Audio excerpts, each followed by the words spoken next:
Boa noite, os irmãos. Com grande alegria e prazer estamos aqui, começando essa semana, terminou mais um dia da semana, né? O primeiro dia da semana já foi. E a gente estamos aqui para louvar e bendizer o nome do nosso Deus. Um dia corrido para alguns, né? Teve encontros hoje, né, Tolica? Né? Minha esposa, Patrícia, a Tolica, a Cleide, o Breno, os jovens estavam lá no, no bosque, treinamento, né? Capacitação. E mesmo assim, né? Você escolheu estar hoje, Deus seja louvado por isso. Né? O que eu gostaria de falar para os irmãos hoje é sobre um tema dessa semana que se passou, mas nós não estivemos aqui, mas estudamos em casa. Nós estudamos em casa no terceiro dia sobre cura física, né? Eu, estudando aquela parte do dia 3, falava sobre Paulo, que tinha um espinho na carne, e Deus evitou curá-lo, não tirou o espinho da carne dele, né? Eu fiz assim um paralelo sobre o quão importante é o nosso corpo para Deus, né? Sabe, irmãos, é através do nosso corpo que nós experimentamos o mundo. É através do nosso corpo que você existe. Você não tem a capacidade de existir sem o corpo. Nós não fomos criados como os anjos. Nós fomos criados mortais, com a condição imortal, se nós tivéssemos obedecido a Deus. Se Adão e Eva tivessem obedecido a Deus lá no Éden, nós continuaríamos a ser imortais. Mas eles não foram criados imortais. Eles não foram criados como os anjos, né? Até eu estava discutindo com meu filho essa semana, por causa desse sermão que eu tinha preparado, para uma outra igreja que eu preguei, né? Os anjos caídos, eles não morrerão no lago de fogo. Eles serão destruídos. Porque eles não podem morrer. Eles são imortais. Eles foram criados imortais. Nós fomos criados mortais e Deus disse: o dia que comer certamente morrereis. O anjo não pode morrer. Mas o anjo será destruído, aniquilado, pulverizado. Deixará de existir do mesmo jeito que os ímpios deixarão de existir. Então não tem, por falta de não ser destruído e de morrer e ser aniquilado, todos aqueles que não entrarem no reino dos céus deixarão de existir do mesmo jeito. Não importa se é anjo caído ou se é ímpio, ser humano, né? Mas é com o nosso corpo que nós sentimos o mundo, que nós amamos, odiamos, que nós temos saudade, temos dores. E é com o nosso corpo que nós temos a noção e a experiência e a percepção que existe um Criador. Olha que interessante. Né? Nós fomos criados e a partir do momento que nós fomos criados, ele passou a perceber, nós passamos a perceber que existimos e ao existir nós também percebemos que fomos criados por um Criador. Não foi assim que aconteceu com Adão? Quando Deus expirou o fôlego de vida nas narinas de Adão, Adão passou a ser alma vivente. E eu fico imaginando que a primeira coisa que ele viu foi Deus reclinado sobre ele e voltando, né? Porque eu não acredito que Deus soprou as narinas de Adão e voltou e ficou esperando fazer efeito, sabe? É instantâneo, é instantâneo a vida que Deus deu para Adão. Imagina que Adão viu Deus voltando de perto do rosto de Adão. Né? Então a primeira coisa que Adão viu foi a face de Deus. É coisa maravilhosa, né? Imaginar isso aí, né? Mesma coisa quando o bebezinho ele sente e observa, sente o cheiro da mãe pela primeira vez, né, quando nasce, né? Ele conhece o cheiro da mãe. Ele pode não, a criança não enxerga. Ela sabe que ela não enxerga, mas ela sente o cheiro da mãe, o calor da mãe ali, e ela reconhece a mãe através disso daí, né? Sabe, irmãos? É através do nosso corpo que nós percebemos o mundo, interagimos com os outros e nos expressamos. É com o nosso corpo que existe a materialização da nossa existência. A ponte entre o eu interior e o universo exterior. Sabe, você não é igual a ninguém nesse mundo. Deus criou você singular. Não existe outro igual. Pode até parecer aqueles sósias, né? Esses dias eu vi na TV como é que fala? Um campeonato de sósias. Existia pessoas realmente muito parecidas. E se não fosse um pouquinho a voz diferente, se passava pela pessoa mesmo. Existe. Existem muitos presidentes aí, principalmente no continente africano, eles têm sósias e morrem medo de ser assassinados e colocam sósias no seu lugar, para aparecer em público, para aparecer essas coisas, né? E eles morrem de medo de ser assassinados e até ser substituídos por sósias. É complicado o negócio, né? Mas, mesmo que ele tenha a sua aparência, não é ele, né? Não, quer dizer, não é ele não. Mesmo que ele tenha a sua aparência, não é você. São pessoas singulares, ímpares, né?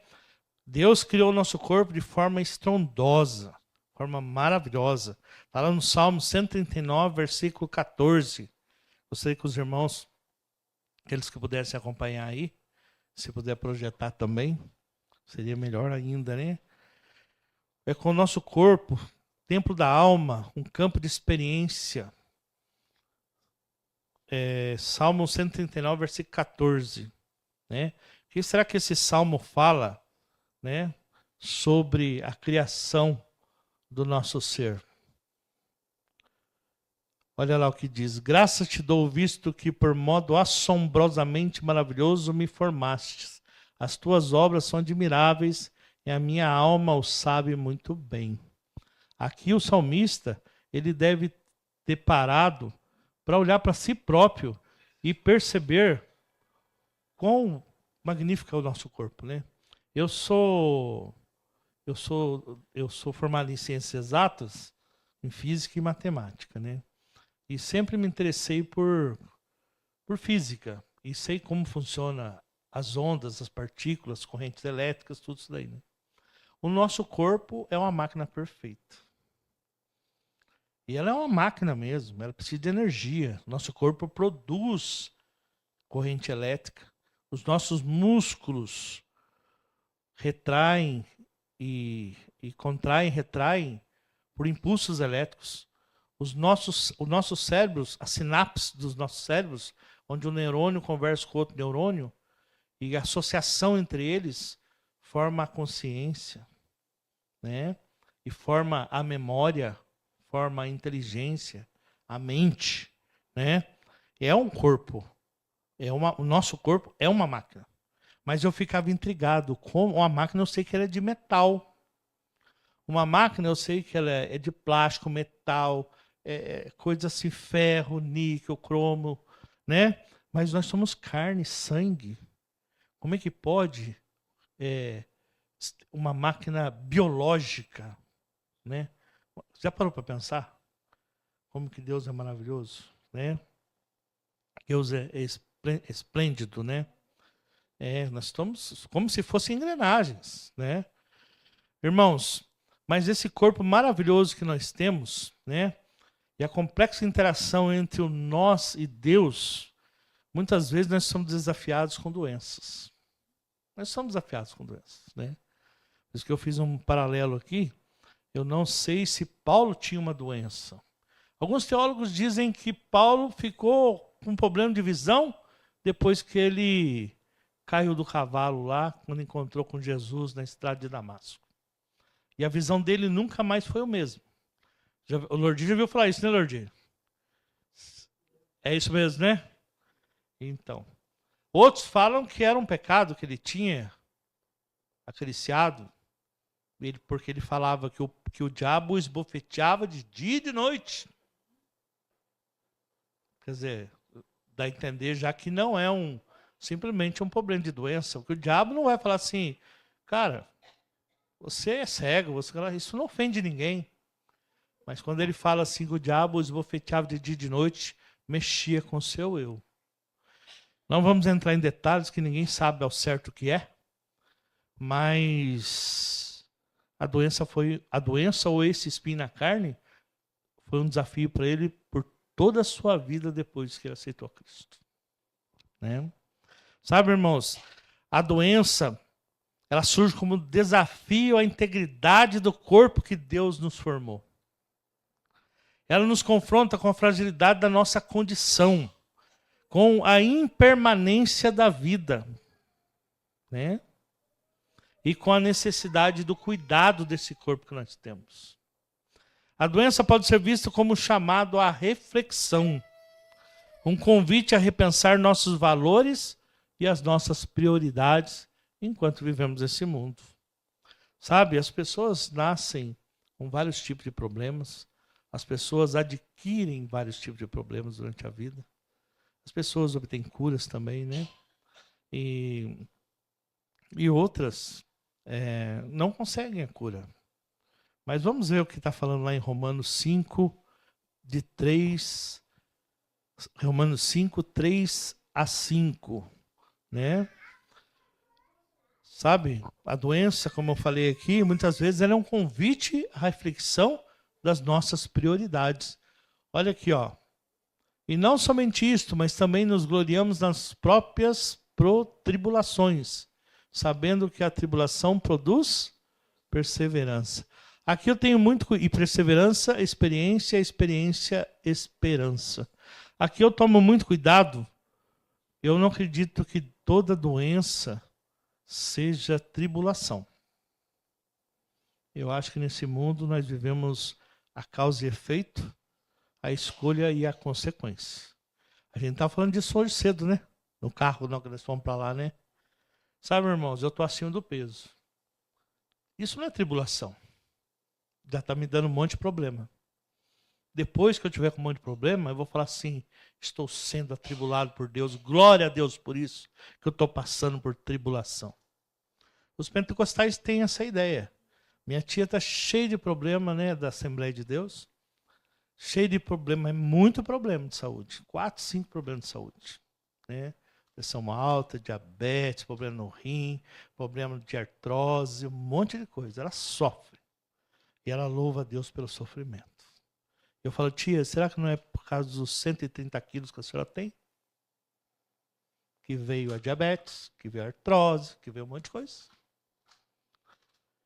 Ah, mas Deus permitiu, então está na mão dele. Falei, opa, aí já estou acusando a Deus. Eu tomo muito cuidado com isso, irmãos. Acho que Deus ele pode usar a doença para que nós tenhamos esperança, experiência e perseverança e depois a esperança.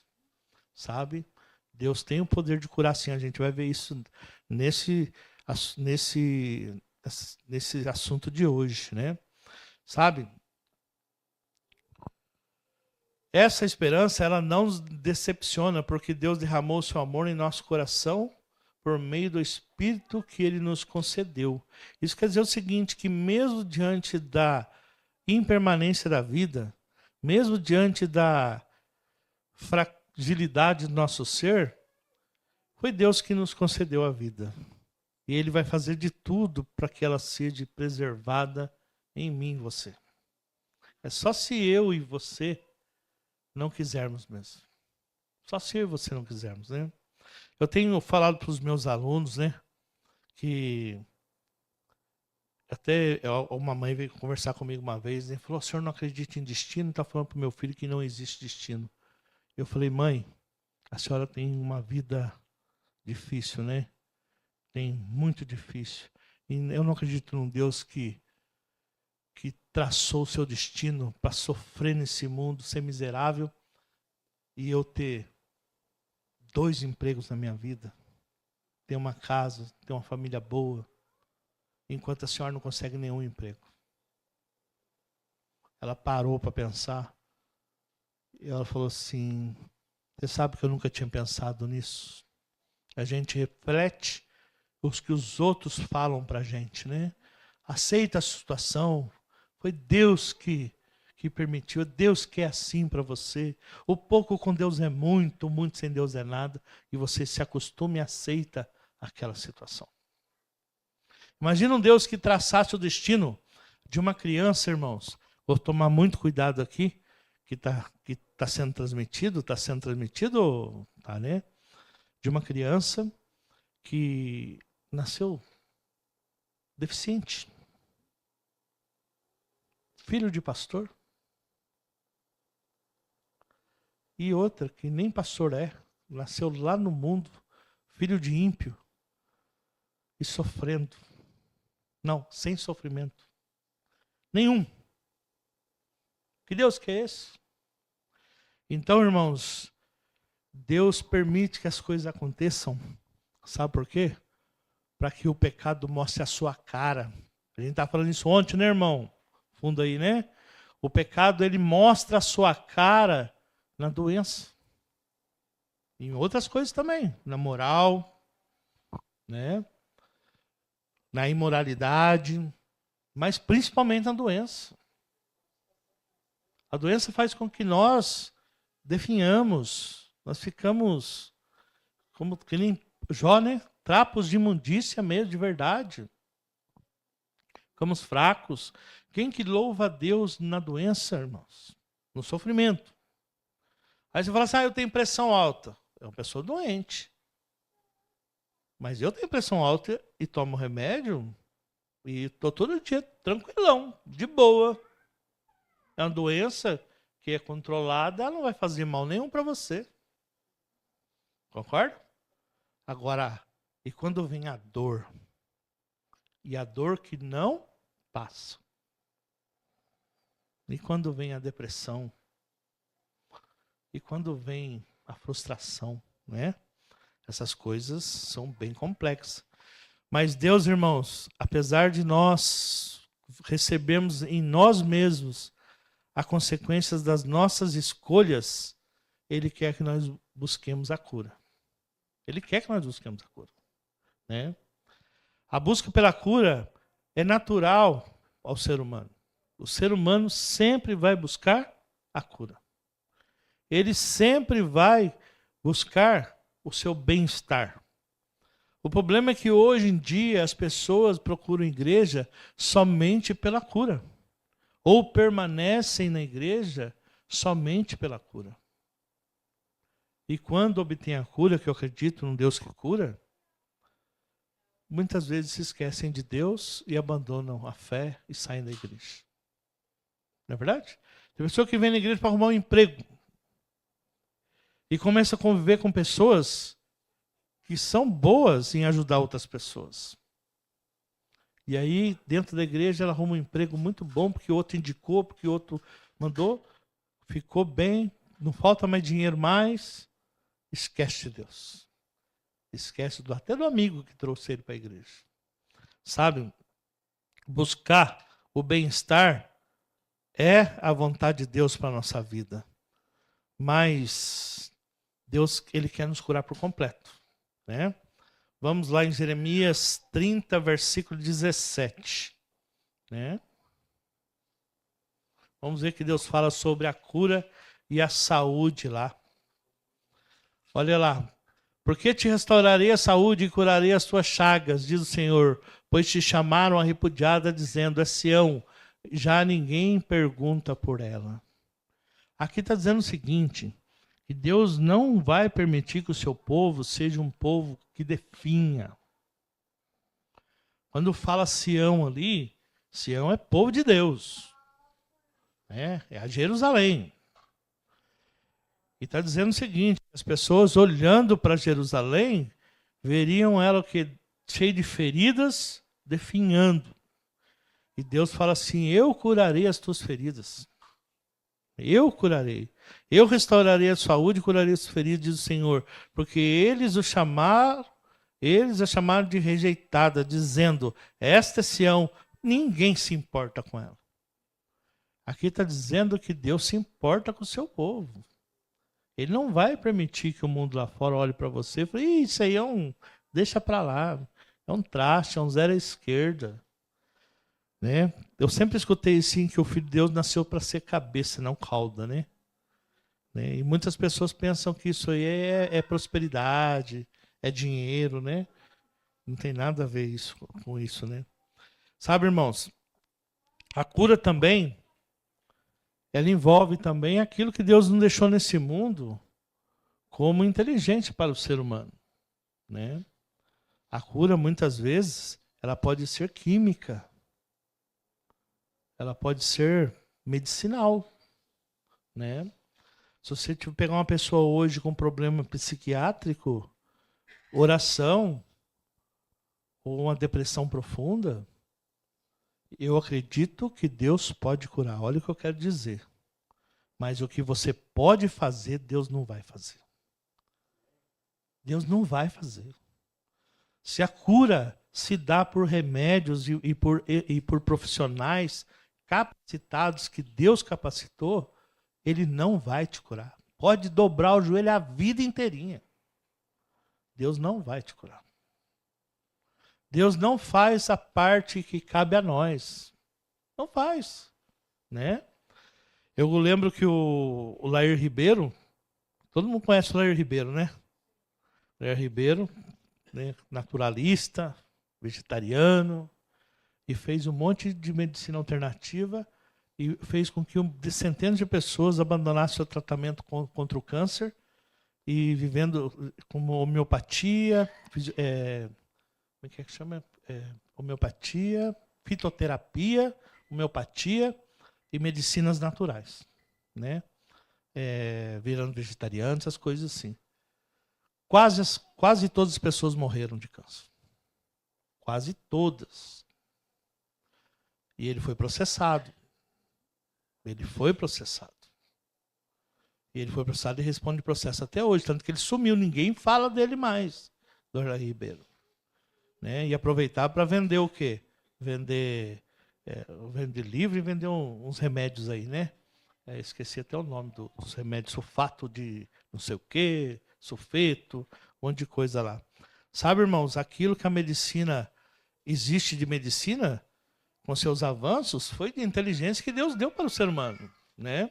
Imagina o Dr. Zerbin, que foi... Você conhece, né, Lorde? Dr. Zerbin foi o primeiro brasileiro a fazer um transplante de coração na década de 1950. E ele transplantou um coração humano para um senhor da roça, bem lavrador, e esse homem conseguiu viver 8 anos depois do transplante. É o primeiro transplante. Hoje, quem se transplanta hoje pode viver 30, 40 anos. Né? O professor que dá aula comigo na escola que eu trabalho, ele tem os 2 olhos transplantados. Os 2 olhos não são dele. Né? E ele usa óculos, cinto normal. Ninguém percebe. A gente estava conversando lá sobre o Faustão, né, que recebeu o coração. E ele falou assim, não, mas os meus 2 olhos não são meus. Né? Ele ficou cego já criança. Ele tinha o mesmo problema que a filha da Rose teve, ceratocone, e ultrapassou tanto o limite que ele perdeu a visão. Então, o Tarcísio, o Xizinho, né? Todo mundo conhece aqui, transplantado 2 vezes dos rins, filho de Tulau, né? Irmãos,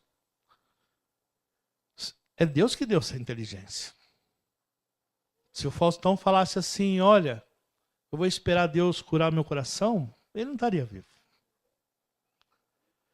Muitas igrejas condenam isso daí, né? Mas deixa o seu filho precisar de um coração, deixa você precisar de um pulmão no coração, para ver se você não vai almejar entrar na fila do transplante também. A Andréia, que é enfermeira, né, Andréia? Você sabe muito bem disso, né? A Michele está na fila do transplante, né? Está na fila do transplante, né? É rins, né? Rins. Faz hemodiálise, tudo lá, né? Mais de 20 anos na fila, né? Você vê. Irmãos, a medicina com seus avanços científicos oferece ferramentas poderosas para combater a doença e promover cura. Você fez uma cirurgia, ô Nerilda. Você fez uma cirurgia e pela graça de Deus, deu tudo certo. Eu fiz uma cirurgia, também deu tudo certo pela graça de Deus. A Ita fez uma cirurgia e deu tudo certo pela graça de Deus. De uma doença terrível, né? Sabe, irmãos? Mas nós não devemos colocar toda a nossa confiança na medicina também. Sabe? Ela não pode ignorar a dimensão espiritual do ser humano. Eu acredito que a minha cura, a cura da Nerilda, a cura do irmão aqui, ó, que está do ladinho, que vem aqui conosco aqui, eu conheço ele por Zato, né? É o Luiz. A cura dele também é porque Deus orientou os médicos, é porque Deus guiou a mão da medicina ali. Oi? Não entendi. A Marcilane também, né? Já tem muita gente. A nossa igreja é uma igreja de milagres. Você também, né? A igreja de Boa Vista tem falado para meus amigos assim, a igreja de Boa Vista é pequenininha, daqui uns dias vai ter mais milagres do que membro, né? É verdade. Sabe, irmãos, a integração entre a medicina e o espiritual é essencial para um cuidado integral da saúde. Agora entra um outro lado também. Muitas vezes, nem a medicina e nem Deus vai curar você. É o caso que aconteceu com Paulo. Paulo disse que por 3 vezes implorou ao Senhor: Senhor, não aguento mais, está insuportável. O Espírito de Profecia diz que era insuportável para ele. Eu não aguento mais.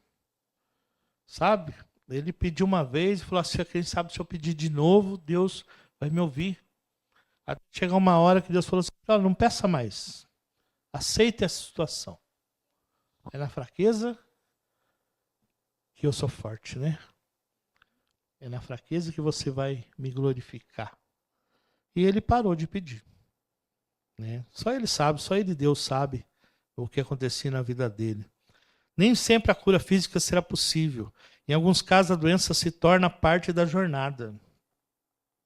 No entanto, mesmo diante da incurabilidade, podemos encontrar cura no sentido da aceitação e da resignação. Sabe? Jó, lá expressa isso lá no capítulo 13, versículo 15. Vamos ver o que Jó fala lá. Né? Vamos, Jó 3, com os príncipes que tinham ouro. É isso mesmo? É Jó 13, 15. 13, 15. Eis que me matará, já não tenho esperança, contudo defenderei o meu procedimento. Sabe, irmãos, eu li na minha aqui que é atualizada, diz o seguinte: mesmo que Deus me mate, ainda assim confiarei nele e defenderei a minha conduta diante dele. Olha só, ele não esperava a cura mais. Para ele, para Jó, quem matou os filhos dele foi Deus. Quem matou as filhas foi Deus. Quem matou os servos foi Deus. Toda a riqueza dele foi Deus. Tudo foi Deus que tinha feito para ele, na cabeça dele. Ele pensava assim: por que ele me deixaria vivo? Por quê? Não é verdade? Se já matou tantos, por que não vai matar mais um? Na cabeça dele. Nós sabemos que a história de Jó nós conhecemos. Hoje nós sabemos mais de Jó do que ele sabia na época que ele falou isso. Ele não enxergava o futuro. Mesmo que ele me mate, olha o que está escrito aqui. Mesmo que ele me mate, ainda assim confiarei nele, defenderei a minha conduta diante dele. Ele está dizendo aqui o seguinte: eu já aceito a minha situação. Mas ele confiava em Deus. É isso que você não pode perder na sua vida. Primeiro, que a gente não conhece o futuro. Eu não sei se o Deus vai me curar, conceder a cura agora, amanhã, semana que vem, durante a minha vida, ou nunca vai conceder. Então eu tenho que ter essa esperança por toda a vida. Eu nunca posso deixar de confiar nele. E isso a gente pode estender também, irmãos, sabe como? A gente pode estender assim alguns problemas da nossa vida. Sabe?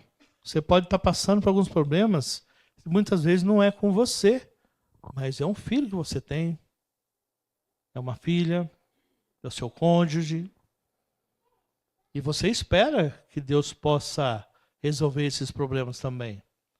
O desemprego, o emprego que nunca vem, né? Falta de tudo, sabe? Deus quer que todos os seus filhos vão bem nessa terra e busquem a solução dos seus problemas.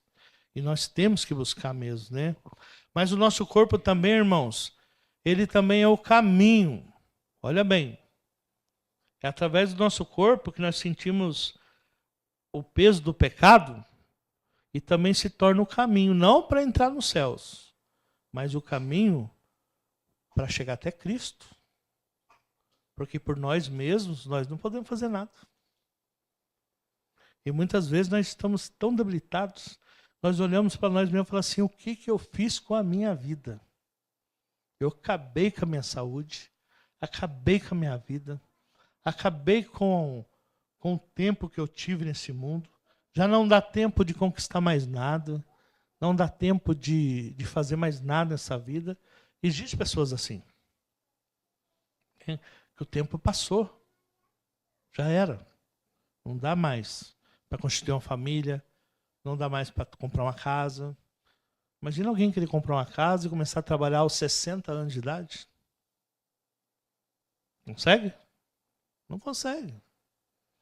Eu conheço pessoas que... Conheço não, né? Vejo falar de pessoas que entraram em tratamento químico e a pessoa com 55, 60 anos de idade deixou de ser dependente químico. Ainda se controla, teve a cura. Mas nunca estudou e nunca trabalhou. Como é que vai conseguir conquistar as coisas? Né? Deus pode prover tudo que ele precisar. Mas será que todos vão conseguir? Não, né? Então, quer dizer, o nosso corpo, mesmo com a nossa fragilidade, ele pode ser um caminho até Cristo. Enxergando. Uma vez o irmão Reni, nunca mais vi o Reni, nem tem notícias dele, né? Mas os mais velhos que conheceu o Reni, né? E ele pregou aqui e aquilo ficou na minha mente até hoje. Ele falou assim, ele tinha um corpo debilitado, tinha um corpo assim, ele estragou muito o corpo dele, né? Na juventude dele. E ele falava assim, que eu saiba morrer o que eu não soube viver. Que eu saiba morrer o que eu não soube viver. E ele falava, eu tenho problema no pulmão, tenho problema na coluna, tenho problema nos ossos, porque usou droga, porque fumou, porque bebeu, porque foi boêmio, porque foi um monte de coisa. E ele falava, eu não posso culpar Deus por isso. Não posso. E aí o corpo se torna um caminho que, pela dor, as pessoas vêm até Deus.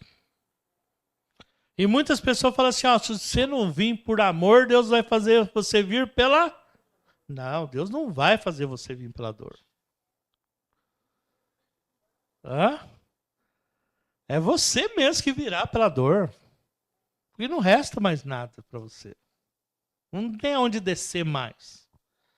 Aí ou você aceita que Deus é soberano na sua vida, ou vai continuar sofrendo o resto da sua vida. Existe uma grande diferença, irmãos, entre sofrer nesse mundo com esperança e sofrer nesse mundo sem esperança. Existe muita diferença. Porque tem pessoas que passarão por esse mundo sofrendo, mas a esperança de um reino no céu eterno, onde não haverá sofrimento, nem choro, nem ranger de dente, é o que mantém ela viva. E mantém ela na esperança de um dia ver Jesus voltar. Então, por isso que eu digo, todos nós, por esse mundo, um dia ou outro, 70, 80, 90 anos, não é nada quando já se tem essa idade. Hoje morreu uma vizinha minha, do lado da minha casa, se chama Dona Regina. Deixou um monte de propriedade. Propriedade grande, boa, sobrados, alugados. Pelo menos uns 5 sobrados, bons. Né? Recebi um monte de aluguel. Eu lembro quando eu fui morar na Vila São Geraldo, no ano 2000, essa mulher era forte. Essa mulher era muito forte. Ela tinha em torno de 65 anos de idade, mais ou menos. E essa mulher era trabalhadeira, Dona Regina. Educada, sabe? Envolvida com as coisas da igreja dela, tudo, né? Mas depois de 25 anos, já está com 90 anos.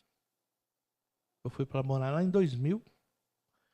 25, 65, dá 90 anos. Quanto mais se espera viver quando você chega nessa idade?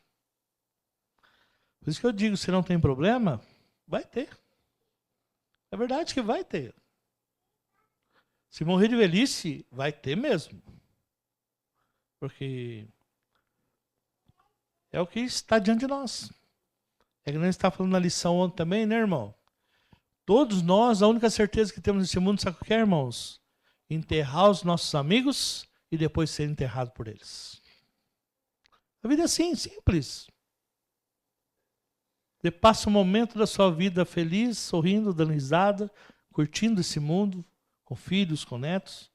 Mas depois de uma certa idade, você começa a enterrar os seus amigos. E por último, você será enterrado por eles. Meu pai falou isso para mim faz uns dias, uns meses aí. Ele falou, só tem um amigo vivo. Um. Todos morreram. Só resta eu e ele. De mais de 20 amigos. Meu pai, vocês conhecem meu pai. Meu pai tinha muitos amigos. Caçador, né? Caçador. Naquela época tinha muitos caçadores. Caçou nesse Brasil inteirinho aí. Aí só tem um amigo só. E eu vi mais da metade deles morrerem e fui no velório deles. E meu pai fala assim, agora quem que vai enterrar? Falou pro amigo dele, né? O amigo dele toca na orquestra de viola de São José dos Campos, né? Quando tem no Parque da Cidade aqui festa, aquela orquestra só de viola 10 cordas, ele tá lá no meio, lá tocando lá. Ele fala assim pro meu pai, Celino, quem que vai enterrar quem agora, hein? É só nós dois. Ou você me enterra ou eu te enterro. Né? Mas sabe, irmãos, é a realidade da vida. A gente não tem medo, não pode ter medo dessas coisas, não. Lembra que o nosso corpo, e a fragilidade do nosso corpo, esse homem, falando para o meu pai o seguinte, chama Vicente. E o Vicente falando para o meu pai assim, olha, quem que vai enterrar quem? Ele está dizendo o seguinte, nós já estamos com 75 anos. Nós podemos viver até os 90, com certeza. 95, mas além disso, será? Né?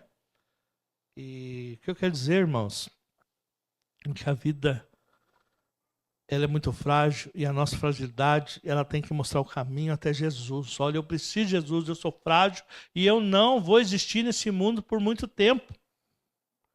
Não vou existir nesse mundo por muito tempo. Sabe? Olha lá em 1 Coríntios 6, versículos 19 e 20. Nós temos que cuidar do nosso corpo. Sabe? Porque o nosso corpo, apesar da fragilidade que temos hoje por causa do pecado, olha lá. No acaso não sabeis que o vosso corpo é santuário do Espírito Santo, que está em vós, o qual tendes da parte de Deus, que não sois de vós mesmos? Deus nos deu um corpo para que eu e você pudéssemos existir. E ao existirmos, nós temos Nós temos o gozo da vida. Sabe? Viver, sentir, tocar, saber que você existe, saber que você é querido, saber que você é amado, saber que você é lembrado. Isso é existência. Eu fico imaginando Deus, nós falamos de existência, né? Deus não existe, Deus é. Porque se Deus existisse, ele teria que ter sido criado. Então, até o pastor pregou uma vez aqui, ele deixou bem claro. Deus, a existência, Deus não depende de existência. Deus simplesmente é e não tem explicação para isso. Ele é o doador da existência. Eu e você existimos. Eu e você existimos. Mas já parou? Tenta imaginar antes de você nascer. Olha que escuridão que tem na sua mente. Você não tem lembrança. É uma escuridão total. Olha o presente que Deus te deu de ter a noção da existência. Um grande filósofo chamado Descartes, matemático, René Descartes, ele falou assim: penso, logo existo. Deus te deu uma mente para pensar. E a sua mente, através da sua consciência, ela te dá a noção da existência. Vou dar um exemplo, irmãos.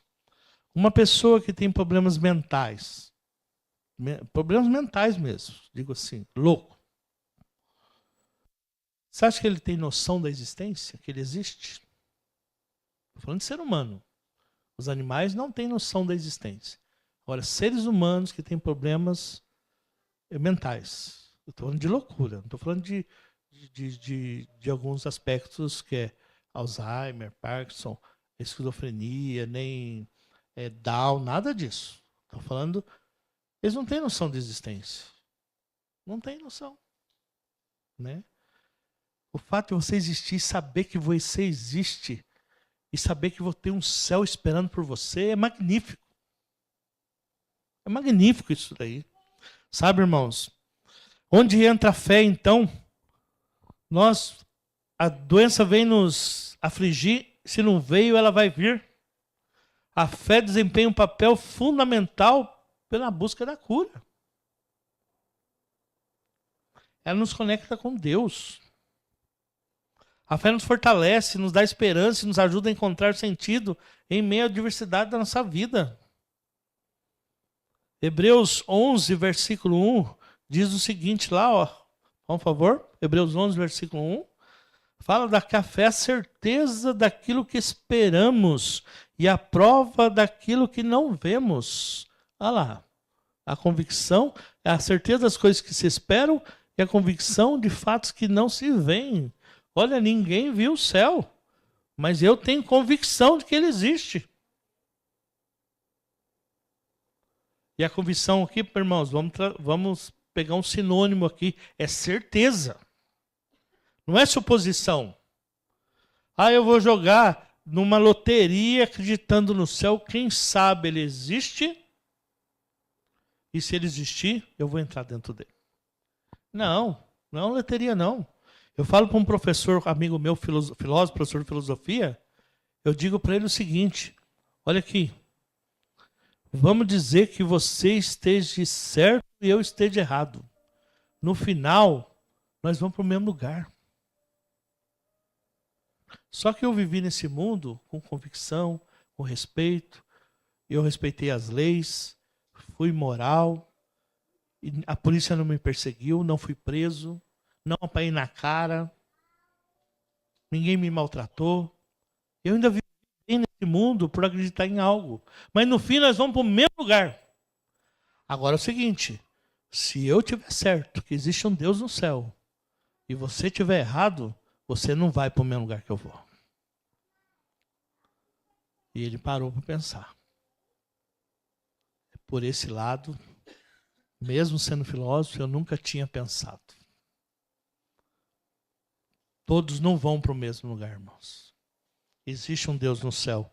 E se você aceita ele ou não, ele vai vir do mesmo jeito. Se você aceita ele ou não, acredita nele ou não, ele existe do mesmo jeito. Né? A fé não dá para se provar.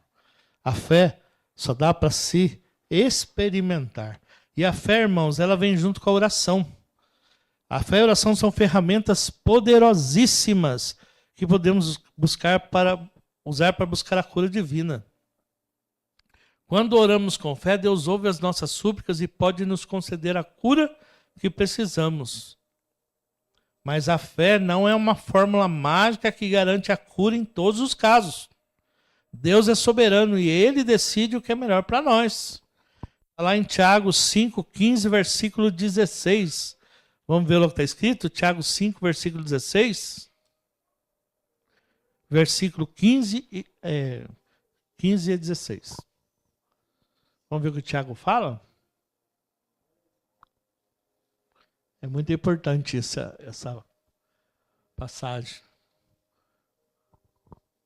Eu vou lendo aqui para vocês. Oi? Tiago 5, 15 e 16.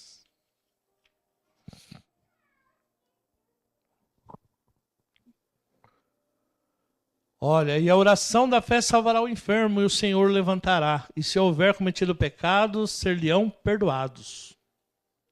Confessai, pois, os vossos pecados aos outros e orai uns pelos outros para serem curados. Muito pode, por sua eficácia, a súplica do justo. Irmãos, essa passagem, ela me deixou não encabulado, deixou incomodado. Sabe por quê? Porque, olha, a minha versão diz o seguinte, ó. A oração feita com fé curará o doente. Isso é imperativo. Pode ser que cura, pode ser que não. Curará o doente. O Senhor o levantará. E se houver cometido pecados, também será perdoado os pecados.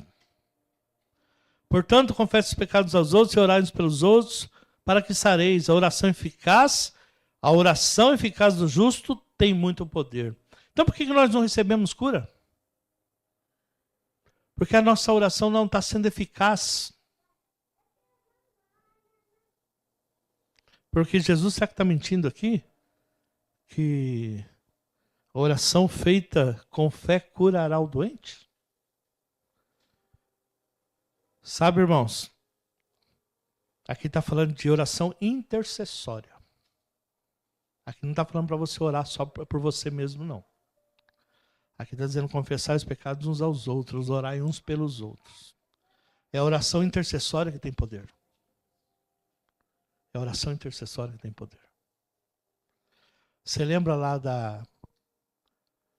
de Ana, mulher de Elcana, orando para Deus, chorando?